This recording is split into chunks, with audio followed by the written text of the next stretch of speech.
हे पांडुरंग चौधरी स्वतःला या तळ्याचे मालक म्हणवतात। हे म्हणतात की हे तळ वैयक्तिक आहे,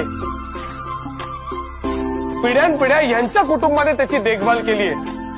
हे जर का खरं असेल तर 325 रुपये खर्च करून सरकारने या तळ्यातला गाळ का उपसला आणि त्याची नोंद या सरकारी गॅजेटमध्ये आलीच कशी? याचाच अर्थ असा की हे तळ खाजगी नसून सार्वजनिक आहे। शास्त्री काय चाललंय आता? हे तुम्ही तर म्हणाला होतात की तुम्ही वीरेश्वराची शपथ मी खोलीतून सगळ्या सरकारी नोंदी काढून स्वतः जाणून टाकल्या होत्या।